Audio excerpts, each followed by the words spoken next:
ओम श्री गणेशाय नमः। दोस्तों, स्वागत है आप सभी का आपके अपने चैनल शुभ मंगल में।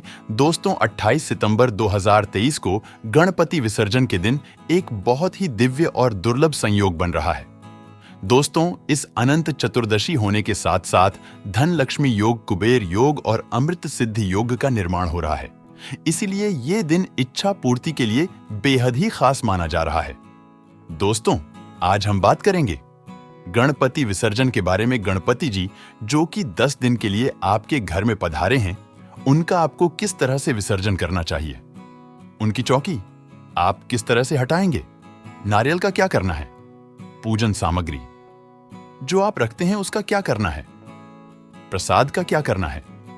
कुछ लोग गणपति जी को कुछ वस्त्र समर्पित करते हैं, तो उन वस्त्रों का क्या करना है।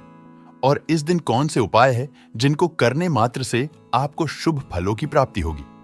दोस्तों, ये उपाय बेहद ही आसान है। अगर इस दिन आप इन्हें कर लेते हैं तो आपकी किस्मत चमक जाएगी। तो दोस्तों, ये समस्त जानकारी आपको इस वीडियो के माध्यम से मिलेगी, तो वीडियो को ध्यान से पूरा जरूर देखिएगा, जिससे कि आपको बहुत ज्यादा लाभ मिलेगा। और अगर आप भी अपने जीवन में गणपति की कृपा पाना चाहते हैं तो इस वीडियो को लाइक करके कमेंट में गणपति बप्पा मोरिया लिखना न भूलें। दोस्तों, पंचांग के अनुसार 28 सितंबर को अनंत चतुर्दशी वाले दिन गणपति विसर्जन के लिए 3 मुहूर्त हैं। इस दिन सुबह 6:16 से 7:40 तक, सुबह 10 बजे से 42 मिनट से दोपहर 6:10 तक और शाम 4:41 से रात 9:10 तक विसर्जन का मुहूर्त है। इन मुहूर्त में बप्पा का विसर्जन कर सकते हैं। दोस्तों, जैसा कि आप सभी जानते हैं, गणेश चतुर्थी से अगले 10 दिन यानी अनंत चतुर्थी आने तक हम गणेश उत्सव मनाते हैं। अपने घर में गणेश जी को लेकर आते हैं, उनकी स्थापना करते हैं और संपूर्ण भक्तिभाव श्रद्धा से उनका पूजन करते हैं। उन्हें प्रसन्न करने का हर एक प्रयास करते हैं। कई जगहों पर गणेश उत्सव 1.5 दिन, 3 दिन, 5 दिन, 7 दिन इस तरह से मनाया जाता है। जब भी गणेश जी की हम स्थापना करते हैं, उसके बाद हमें उनका विसर्जन भी करना होता है, यानी हम गणेश जी की मूर्ति को विसर्जित भी करते हैं। तो उसकी सही विधि क्या होनी चाहिए, वह ध्यान से जान लीजिए। देखिए, शास्त्रों के अनुसार विसर्जन वाले दिन आपको क्या क्या चीज करनी चाहिए। आपको भगवान गणेश जिनकी आपने स्थापना करी है, विधि विधान से उनकी पूजा अर्चना करनी चाहिए। सबसे पहली बात, एक चीज का ध्यान रखिएगा। जिस दिन विसर्जन करने के लिए आप जाते हैं, उस दिन सवेरे जल्दी उठकर स्नान करके पहले घर को स्वच्छ कर लीजिए, क्योंकि कहा जाता है किसी भी मेहमान के घर से जाने के बाद हमें सफाई नहीं करनी चाहिए। और गणेश जी तो रिद्धि सिद्धि धन आदि सभी चीजों के देवता है, ऐश्वर्या के देवता है। तो भगवान जब भी जाए, उनके जाने के बाद आपको झाड़ू पोछा नहीं लगाना है। आप झाड़ू पोछा पहले ही लगाए, साफ सफाई आप पहले ही कर लीजिए। इसके बाद नहा धो के जब भी आप स्नान कर लेते हैं, पूरा परिवार मिलकर गणेश जी की पूजा आराधना करें। कैसे करनी है वो भी जान लीजिए। गणेश जी को अगर हो सके तो पूरे जो गुलाब होते हैं उनकी आपको माला पहनानी चाहिए। अगर आपको मिल जाते हैं तो नहीं, तो आप अन्य फूलों की माला भी पहन सकते हैं। आपको दूर्वा अर्पित करनी चाहिए। आपको अक्षत, हल्दी, कुमकुम आदि गणेश जी को अर्पित करना चाहिए। अबीर गुलाम उन्हें बेहद प्रसन्न होता, आपको वह अर्पित करना चाहिए, आपको भोग स्वरूप। क्योंकि देखिए, जब भी हमारे यहां से कोई मेहमान जाते हैं तो उन्हें पूरा प्रसन्न करने की पूरी कोशिश करते हैं। तो आपको क्या करना है, उनका जो भी प्रिय भोग है उन्हें गुड़ चढ़ाया जाता है। गणेश जी को गुड़ का भोग अत्यधिक प्रिय होता है। ड्राई फ्रूट्स का भोग आप रखें। देखिए, जो यथासंभव हो, आपके लिए जितना आप कर सके वह करें। उनको फल अर्पित करें। उनको मोदक प्रिय है, वो अर्पित करें जो आप कर सकते हो। उतनी पूरी कोशिश करें। उनका प्रिय भोग उनके सामने रखें। पान बताशा, लौंग, सुपारी वगैरह आप उन्हें अर्पित कर सकते हैं। इसके बाद हमें भगवान की घी का दीपक जलाकर, धूप दीप जलाकर आरती करनी चाहिए। ओम गण गणपति नमः का आपको उस दिन जाप भी करना चाहिए। बहुत ही शुभ माना जाता है। और यदि आपके लिए संभव हो तो एक छोटा सा हवन आपको आज के दिन विशेष रूप से कर लेना चाहिए। हवन किस तरह से किया जाता है आपको पता ही होगा।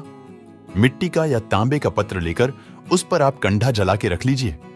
उस पर आप चाहे तो घी से भी ओम गण गणपतये नमः स्वाहा करके 11 आहुति दे सकते हैं।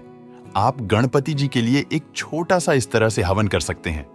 इसके पश्चात जब आपकी पूजा पाठ आराधना हो जाती है, इसके बाद आपको करनी है विसर्जन की तैयारी।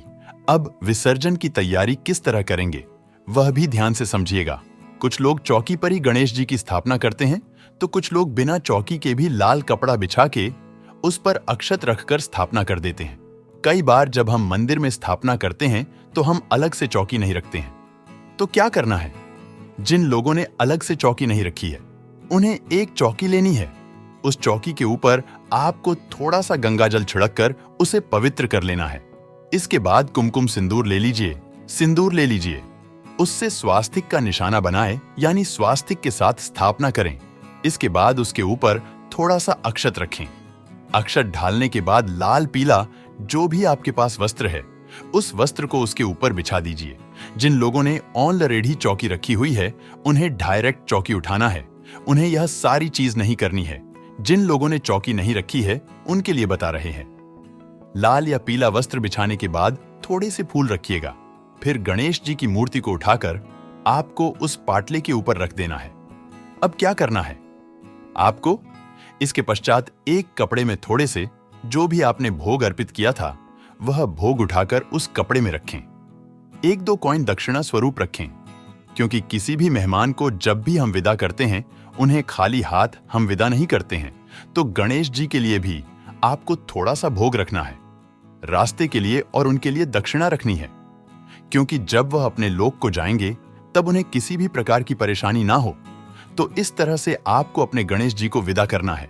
उसके बाद जब आप अपने गणेश जी को लेकर जाएंगे, तो आपको पाटे समेत जिस पर आपने स्थापना करी है, जिस पर अपने दक्षिणा वगैरह रखा है, इस तरह से आपको लेकर जाना है। आप जब लेकर जाएंगे, एक बार पूरा परिवार उनसे दर्शन करेंगे। इसके पश्चात आपको उनसे प्रार्थना करनी है कि हे प्रभु, 10 दिन तक आप हमारे घर में रहे आकर हमारी सेवा भाव में, हमारी भक्ति में कोई कमी रह गई हो, आपको प्रसन्न करने में कोई कमी रह गई हो तो क्षमा करिएगा। तो क्षमा याचना भूल चूक के लिए आपको माफी जरूर मांग लेनी है, क्योंकि देखिए, हम भगवान को प्रसन्न करने प्रयास जरूर करते हैं, परंतु कई बार हमसे कुछ भूल चूक काम ज्यादा हो ही जाता है। इस तरह से आपको उनसे क्षमा याचना मंगानी है। फिर अपने गणेश जी को लेकर जाएं। सम्मान पूर्वक कभी भी एकदम से ऊपर से जल में प्रवाह न करें।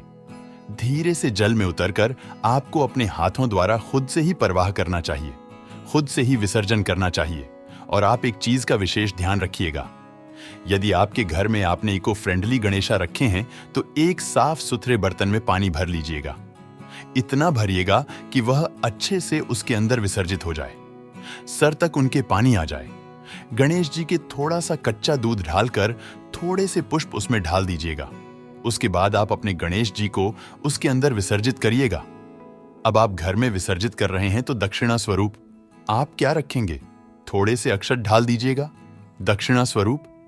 यदि आप घर में विसर्जन कर रहे हैं, तो इसके बाद जब मिट्टी जल में पूरी तरह से घुल जाए, घुलने के बाद उस जल को आपको अपने घर के गमले में ढाल देना है। और ध्यान रखिएगा, ऐसी जगह ढालिएगा जहां उस मिट्टी में आपके पैर ना पड़े। घर में गमले जो रखे होते हैं, वह थोड़े से कोने में हो, पानी बहकर नीचे ना आए। इस तरह से आपको अपने घर में उनका विसर्जन कर देना है, या आप एक खाली गमले में भी विसर्जन कर सकते हैं। उसमें कुछ पौधे के बीज डाल दीजिएगा, तो उस मिट्टी से पौधे उत्पन्न हो जाएंगे और गणेश जी का आशीर्वाद आपके घर में बना रहेगा। अब एक चीज का ध्यान रखिएगा, जो चीजें जो आपने अपने मंदिर में रखी थी, चौकी पर रखी थी, जैसे कि आपने रखा था, कलश स्थापना करी थी, आपने गणेश जी को अपने वस्त्र पहनाए थे, तो वह वस्त्र उनका आशीर्वाद स्वरूप माने जाते हैं। तो यह गलती भूल से भी मत करिएगा। जब आप गणेश जी के विसर्जन के लिए जाएं, तो हम क्या करते हैं? लाल कपड़े को भी ले जाते हैं, हम नारियल का भी विसर्जन कर देते हैं, हम सुपारी दुर्वा का भी विसर्जन कर देते हैं। तो यह आपको भूल से भी नहीं करना है। आपको क्या करना है? जो नारियल है, उसको तोड़कर उसका जल निकाल लीजिएगा। फिर नारियल तोड़कर प्रसाद स्वरूप बच्चों में बांट दीजिए। आपके घर में बाहर दीजिए, आसपास मोहल्ले में बांट सकते हैं। फल वगैरह रखे हैं, आपने भोग रखा है, उसे भी बांट दीजिएगा। जो कलश के अंदर जल है, उस जल को पूरे घर में छिड़क कर बचा हुआ जल आप किसी भी गमले या क्यारी में ढाल दीजिएगा। उसमें आम के पत्ते लगाए हैं आपने, तो वह आप विसर्जन के लिए ढाल सकते। आम के पत्तों को और इसके पश्चात जो दूर्वा है, आप रोज दूर्वा चढ़ाते हैं। गणेश जी को तो वो सूख जाती है, तो उसमें से थोड़ी सी दूर्वा लेकर, और कुछ लोग सुपारी की स्थापना भी गणेश जी के साथ में करते हैं, तो उस सुपारी का आपको विसर्जन नहीं करना है। वह सुपारी गणेश जी का प्रतीक ही मानी जाती है, तो उसे लाल या पीले कपड़े में लपेटकर थोड़ी सी दूर्वा लेकर उसे आप अपने धन संग्रह के पास रखिएगा। बहुत शुभ माना जाता है, क्योंकि गणेश जी बुद्धि आदि के देवता माने जाते हैं, सुख समृद्धि के देवता माने जाते हैं, तो इसको आप अपनी तिजोरी में रखेंगे। कपड़े में बांधकर तो किन चीजों को थोड़ी सी वहां पर अगर आपने दक्षिण रखी थी, तो दक्षिणा को, सुपारी को और थोड़ी सी दूर्वा, इन तीनों चीजों को बांधकर आप अपनी तिजोरी में रख देंगे। और अक्षत, यदि आपने बहुत सारे कलश के नीचे रखे हैं, तो अक्षत को लेकर दूध में खीर बनाकर प्रसाद स्वरूप आप बांट सकते हैं। उन्हें अपने घर के अनाज में मत मिलाएगा, क्योंकि अनाज जब हम मिला देते हैं तो बिना प्याज लहसुन का कई बार हमारे यहाँ भोजन बनता है, कई बार नहीं बनता। तो इस तरह से आपको जो चावल है उसकी खीर बना लेनी है, पूरे घर में प्रसाद स्वरूप बांट देनी है। इसके पश्चात वहां पर और भी जो आपके पाटे पर लाल कपड़ा है, चौकी वगैरह है, उन्हें आप वापस से धोकर स्वच्छ करके अपने घर में रख सकते हैं। तो इस तरह जो भी आपने गणेश जी के लिए रखा है, उनका विसर्जन आपको नहीं करना है। वह आशीर्वाद स्वरूप आपके घर में ही चीजें रखी जाएगी। अब दूसरी चीज, कई बार हम पूजा में अच्छी क्वांटिटी में भरकर, कटोरी में भरकर हम हल्दी, अबीर, गुलाल, यह सारी चीज रखते हैं, तो 10 दिन तक रखी हुई चीज बहुत ही विशेष लाभ आपको देती है, क्योंकि उसमें गणेश जी का संपूर्ण आशीर्वाद समाया होता है। तो जो सिंदूर आपने रखा है, जब भी कोई विशेष आयोजन हो, आपके बच्चे के एग्जाम हो या आप किसी शुभ कार्य के लिए जा रहे हैं, उसका तिलक आपको विशेष रूप से करना चाहिए। या कोई विशेष त्योहार है, तो महिलाएं मांग भरने के लिए सिंदूर का प्रयोग कर सकती हैं, तो सिंदूर का आप इस तरह से प्रयोग कर सकते हैं, हल्दी का प्रयोग कर सकते हैं। तो यही थी आज की जानकारी कि गणेश जी की स्थापना के बाद विसर्जन आपको किस तरह करना है और चढ़ाई हुई वस्तुओं को किस तरह से आपको उपयोग करना है, उनको आपको संग्रहित करके रखना है। दोस्तों, गणेश विसर्जन की कथा के पीछे एक दिलचस्प कहानी है। ऐसा माना जाता है कि त्योहार के आखिरी दिन भगवान गणेश अपने माता पिता भगवान शिव और देवी पार्वती के साथ कैलाश पर्वत पर लौटते हैं। गणेश चतुर्थी का उत्सव जन्म, जीवन और मृत्यु के चक्र के महत्व को भी दर्शाता है। गणेश, जिन्हें नई शुरुआत के भगवान के रूप में भी जाना जाता है, वही बाधाओं के निवारण के रूप में भी पूजा जाता है। ऐसा माना जाता है कि जब गणेश जी की मूर्ति को विसर्जन के लिए बाहर ले जाया जाता है, तो वह अपने साथ घर की विभिन्न बाधाओं को भी दूर कर देती है और विसर्जन के साथ साथ इन बाधाओं का भी नाश होता है। हर साल लोग बड़ी बेसब्री से गणेश चतुर्थी के त्योहार का इंतजार करते हैं और हमेशा की तरह हम यह भी आशा करते हैं कि इस वर्ष भी विघ्नहर्ता अपने आशीर्वाद को हम पर बरसाएंगे और हमारे जीवन के सभी संघर्षों को मिटा देंगे।